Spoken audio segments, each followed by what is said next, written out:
Greetings YouTube. Today we're going to review Science in Traditional China by Joseph Needham. This is a slim volume. I purchased this because there was a chapter in here on gunpowder and the history of gunpowder in China and how it spread out to the world and how, of course, the Chinese used it originally. And for me, it was well worth the time and effort for that chapter alone. And this will be going into my weapons and armor and collection simply for that chapter. But the book also covers other aspects of Chinese science, medicine, engineering, perceptions of time and time devices. And I found the book overall very good and quite informative. There's with one caveat. But with the gunpowder chapter, it's excellent. Some of this information I'd already known, but this went in far deeper detail into the particulars about China itself than anything else I had ever read. What I found interesting is that the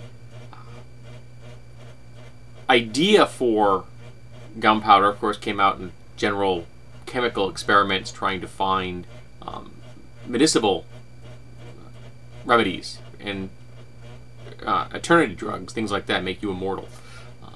In the process, they created this rather volatile chemical, which was not as volatile as later versions. The early gunpowder is not what you'd call the most explosive device.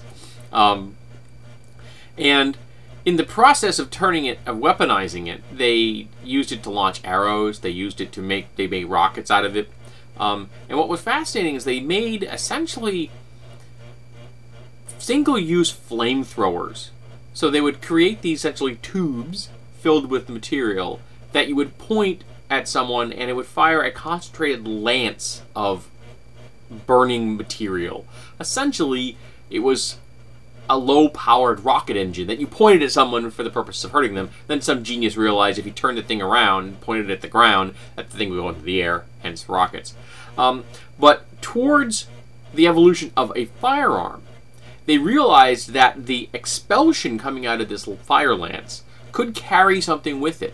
So they actually mixed in projectiles to the fuel itself.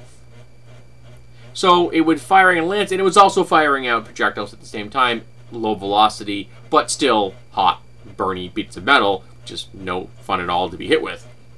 And of course, eventually someone realized if you put the projectile in front of the propellant and then you sealed it up so that there was a fairly tight connection, between the barrel and the missile itself, boom, pressure builds up and you get a much better, longer, more accurate range, and thus was born the cannons and eventually firearms and such.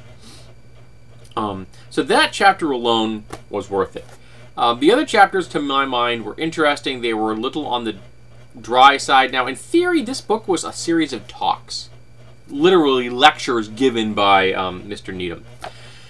Now, while informative and interesting to me from a very technical standpoint, I have to say, if these were actual talks, they were not the most riveting things I have ever heard, and the man does not know how to wrap up a lecture.